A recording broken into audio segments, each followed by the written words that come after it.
Hey everybody, Mel Bell here.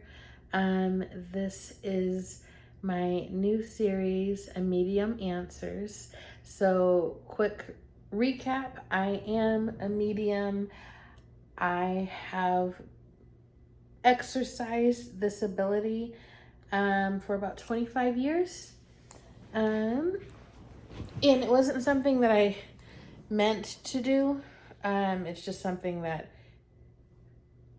blossomed, opened when I was reading cards professionally.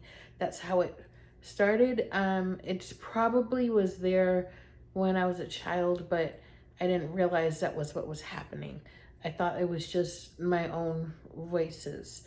Anyways, so this is a big question people often ask, and I figured that we would just get this question out of the way.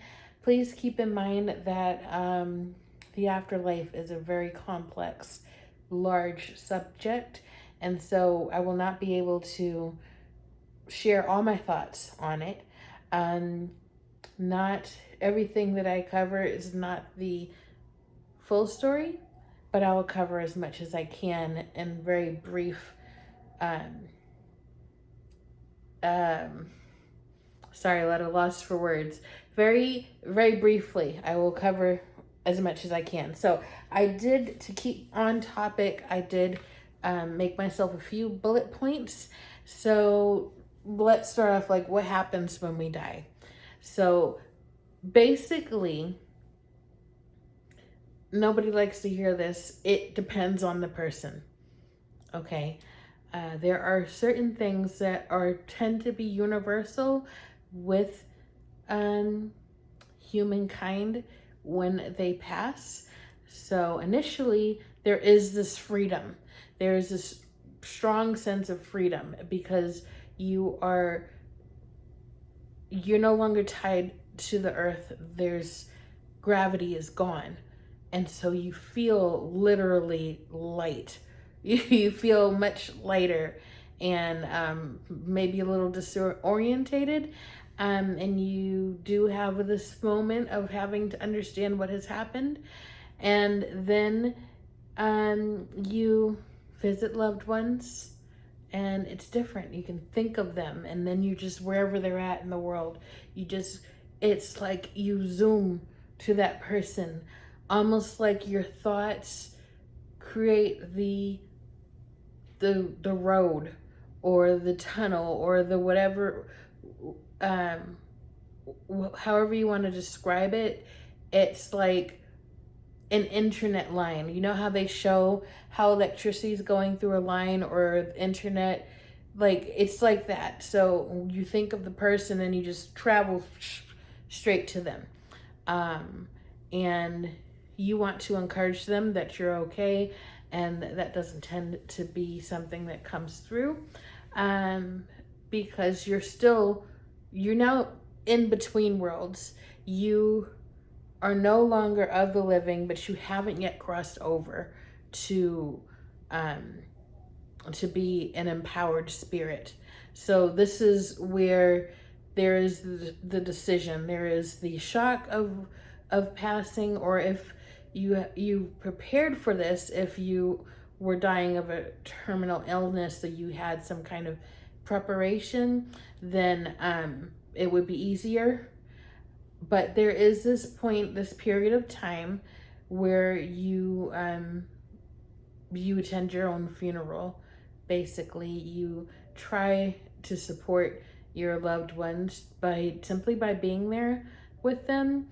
And then when that is over, you are ready to cross over. And if you're afraid to cross over, that's where things can get a little muddled. So if your belief was that heaven and hell are real, and if you lived a life and you feel like you've done too much to make it to heaven, you may be scared to cross over. And so you might stick around. And that is where ghosts come from. They're just not ready for the next step. Now, then there's the other situation where they feel like they don't have anything to fear, but they are worried about their loved ones. They don't believe that if they cross over, they're going to be able to still be there for them. And so they may choose to stick around as ghosts because they just don't have the trust in what crossing over entails. Like, what are things going to be like over there? Now, nobody's alone when you cross over, when you pass away. There are divine beings, there are angels, departed loved ones will come and try to encourage you to cross over. But it is definitely a choice that has to be made with that person. That being has to make their own choice to cross over.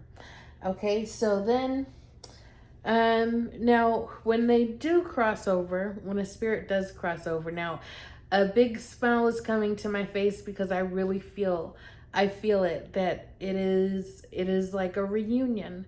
And the people who have passed before you, you're reunited with them, and it's a very joyous moment where you are now back with these people that you loved so much. And you might meet, or not meet, you might reunite with people who have hurt you. There might be complicated relationships where it's a family member who has caused you harm. You may have been estranged, or they were in your life, but they were just, it was tumultuous. And that is even a beautiful moment because you see yourselves differently, and the human condition has fallen away. And although you still have your same personality, you're lighter, and so you're able to come to each other and forgive and see each other in the light of love. And it's a really beautiful thing. Then there's the life review, and that's where you basically watch the movie of your life. I can't really tell you exactly how that's done. What people fail to understand is that we don't know the whole story of the afterlife. Nobody alive on the planet has all the answers. Because for one thing, it's different for everybody in certain ways. In certain ways, there are goalposts, but also there's information that's withheld from us because this is the human experience. This is not, so we're not supposed to know everything, and there's a mystery. They call it the divine mystery because we purposely have certain things that are withheld from us, for our own spiritual evolution, for our own benefit. And so keeping that in mind, sorry, back to the life review, you see, where did I succeed in the things that I was supposed to do in this lifetime? What did I fulfill? Where did I fail?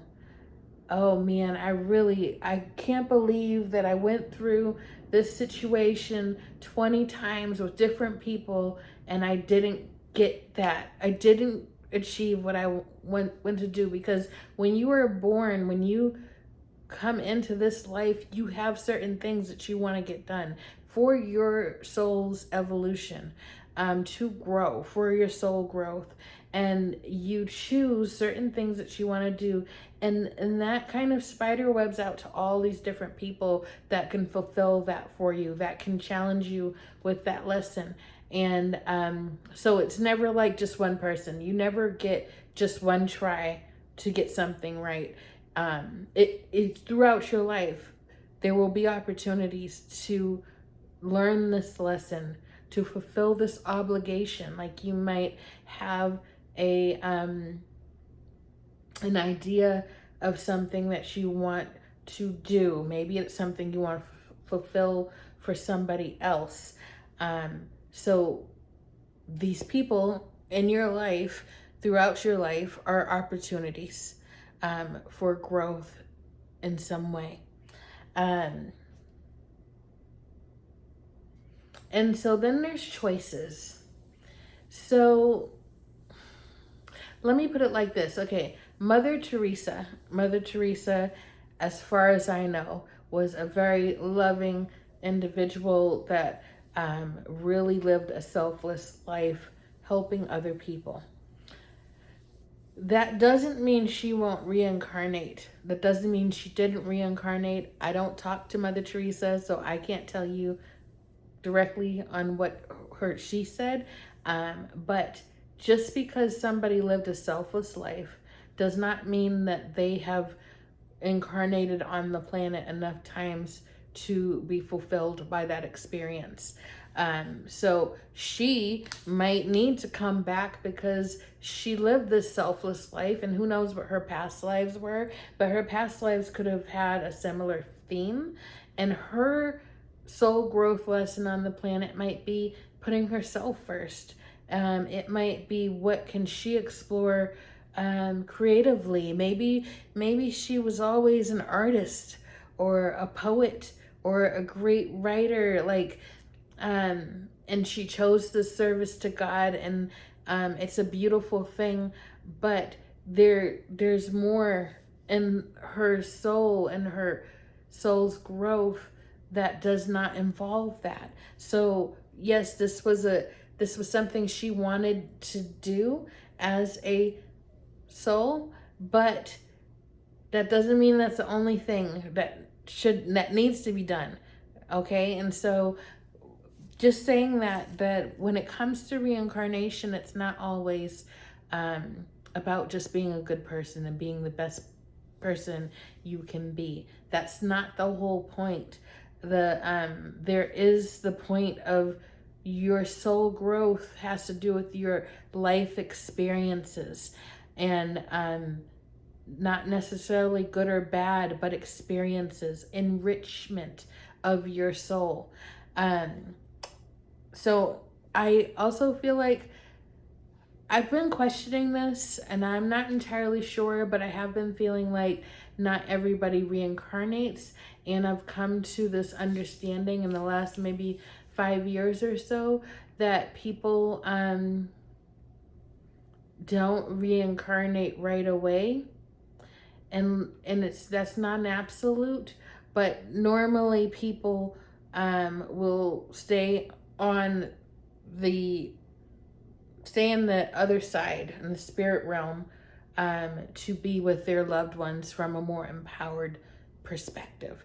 So there is, kind of angelic abilities that spirits that cross over get, that then they can do things that angels can do. They're not angels, and they don't have the full angel powers, but there's certain things that they can do now.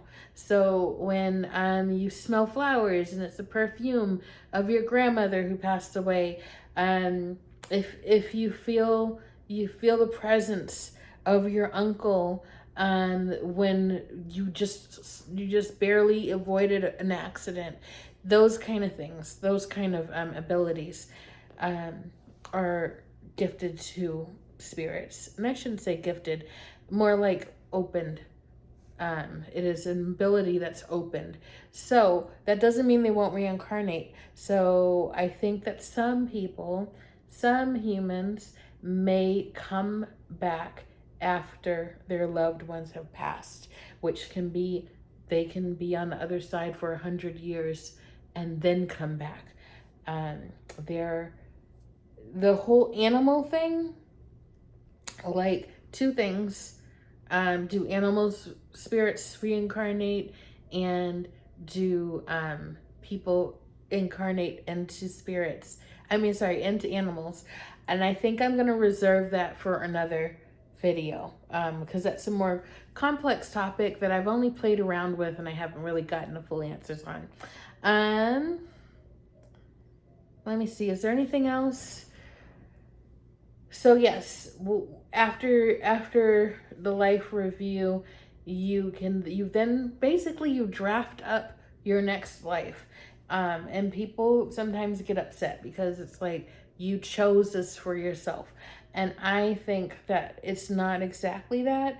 I feel like it's more like there's the concept, this is the subject, this is the goal. And then there's all of this wild card, free will, random shit going on around that. Um, so not everything that happens in your life was destined. You didn't come here to experience a great trauma.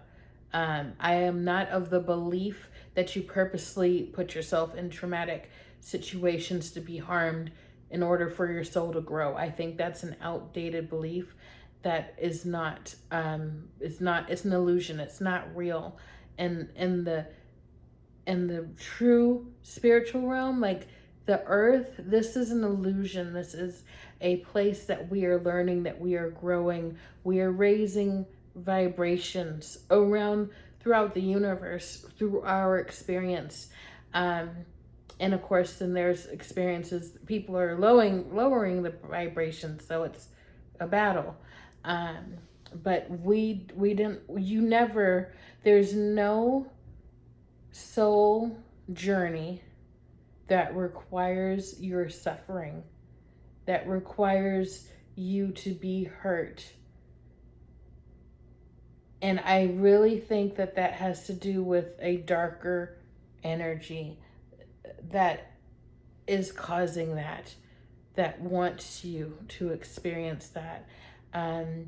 So there's definitely a battle between light and dark. Not like night and day. That's natural light and dark.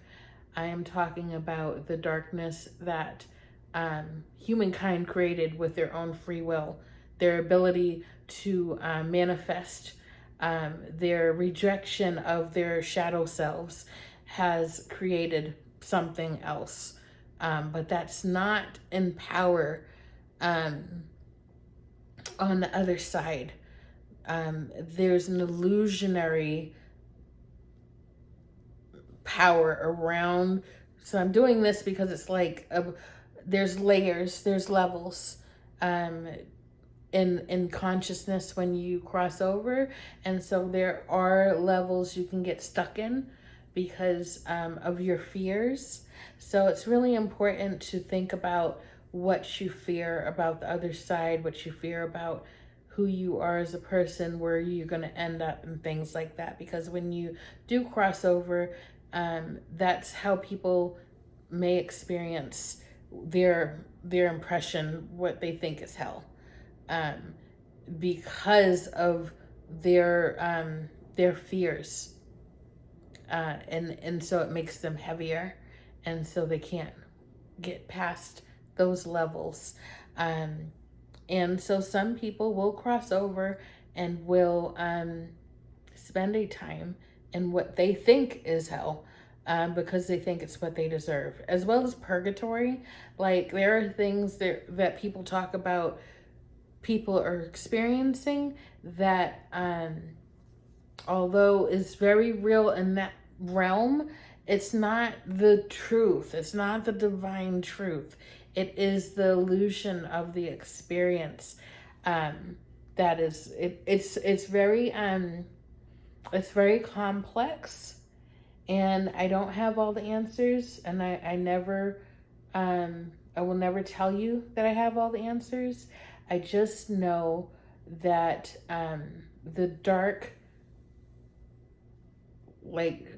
beings, negative entities, all of that is happening on certain levels of reality, and it's not the full reality. The true reality bypasses all of that, and it's all love and light. So when people say love and light, and you're like, look at the world, but the world is not the true full reality. It is a level, it's a part of the reality. It's not the depth, it's not the truth of reality. So I would want to say, to finish this off, I don't want to make this any longer, because we can split this out over videos. Don't be afraid. Don't be afraid. Know that you have loved ones on the other side that will be there to greet you. Don't be afraid for your loved ones.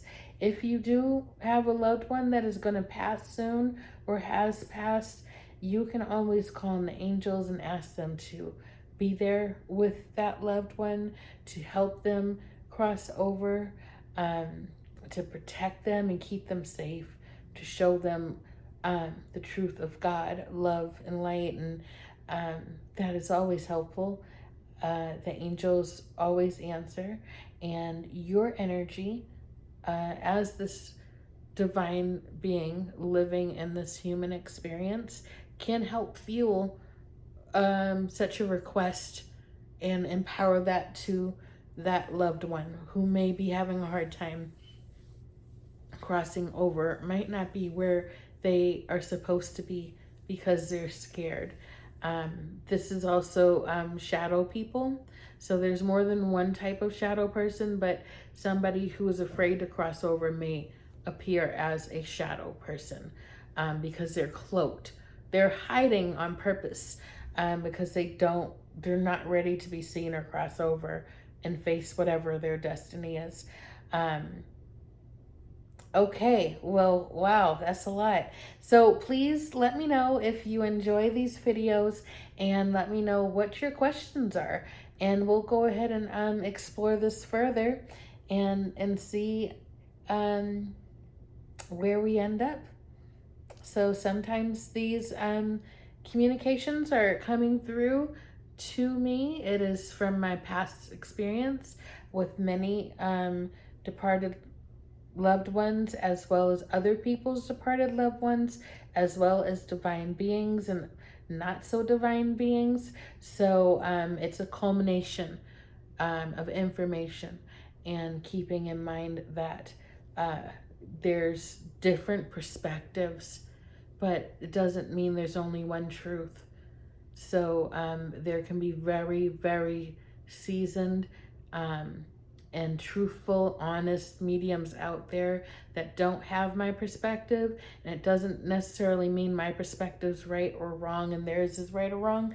It's just a different angle. It's just different perception of the truth. And because we are all individual beings, we are all unique like snowflakes.